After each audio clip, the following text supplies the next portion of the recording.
యాదవ్ భవన్ నిర్మాణానికి గత ప్రభుత్వం ఎండాడలో స్థలాన్ని కేటాయిస్తే కూటమి ప్రభుత్వం ఆ స్థలాన్ని కాదని వేరొక ప్రాంతానికి మార్పు చేయడం సరికాదని వైసీపీ నాయకుడు మల్లి అప్పారావు అన్నారు.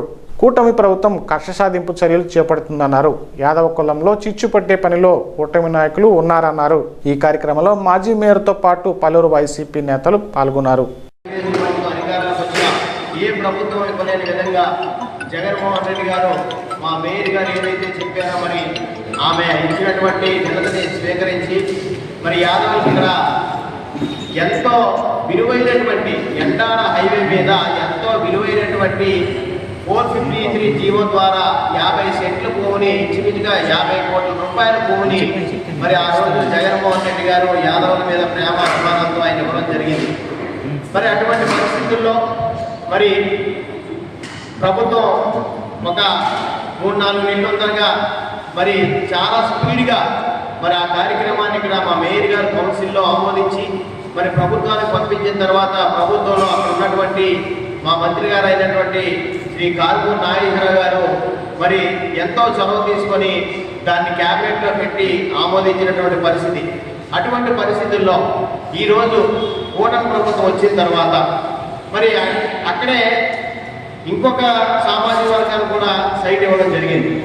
మరి ఈ కూటమి ప్రభుత్వం వచ్చిన తర్వాత ఈ కూటమి ప్రభుత్వం ఉన్నటువంటి ఎవరైతే ప్రజాప్రతినిధులు ఉన్నారో వాళ్ళు ఈ క్రెడిట్ అంతా వైఎస్ఆర్ కాంగ్రెస్ పార్టీకి జగన్మోహన్ రెడ్డి గారికి ఇవ్వకూడదని చెప్పేసి మరి గతంలో ఎప్పుడూ ప్రయత్నం చేయలేనటువంటి ప్రజాప్రతినిధులు ఈరోజు ఆ సైట్ ఏదైతే ఎంతో విలువైనటువంటి యాదవుల ద్వారా మనోభావాల్ని దెబ్బతీసే విధంగా మరి ఆ సైట్ని మార్చేసి ఆ జీవాన్ని రద్దు చేసి 453 జీవో ద్వారా మాకు ఇచ్చినటువంటి యాదవులందరికీ ఇచ్చినటువంటి ఆ 50 కోట్ల రూపాయల భూమిని రద్దు చేస్తూ మరి ఏదైతే మురసల్లో ప్రాంతంలో మళ్ళీ 50 సెంట్లు ఇస్తున్నామని చెప్పేసి వాళ్ళు మొన్న జీవో ద్వారా 475 జీవో ద్వారా మరి చెప్పడం జరిగింది. ఇది ఎంతవరకు సమంజసం అనేది మేము వాళ్ళ అడుగుతా ఉన్నాం.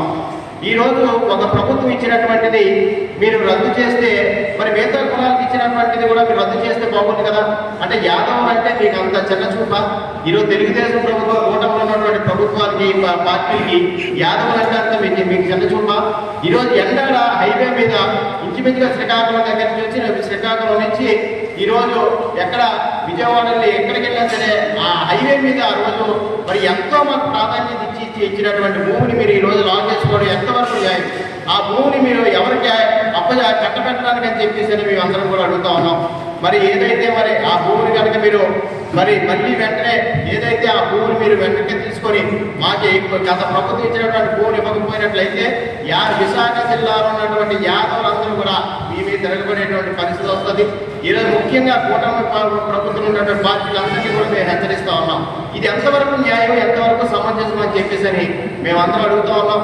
ఈరోజు రాష్ట్ర చరిత్రలో ఎప్పుడూ కూడా ఏ ప్రభుత్వం చేయలేదు మాకు. ఆ రోజు మరి తిరుమల తిరుపతి దేవస్థానం ఉన్నటువంటి ఆ గొల్ల సన్నిధిని గత అంతకుముందు ఉన్నటువంటి చంద్రబాబు నాయుడు ప్రభుత్వం మరి శాశ్వతంగా మరి తొలి దర్శనం మరి ఎప్పుడు ఉండేటువంటి దర్శనాన్ని గత ప్రభుత్వం రద్దు చేస్తే జగన్మోహన్ రెడ్డి గారు దాన్ని చట్టం చేసి మరి ఎప్పుడు కూడా ఈ భూమి ఉన్నంత కాలం కూడా యాదవుడే తొలి దర్శనం చేసుకుంటాడని చెప్పి చట్టం చేసి ఇచ్చినటువంటి ఘనత ఏ ప్రభుత్వానికి ఉందా అని చెప్పి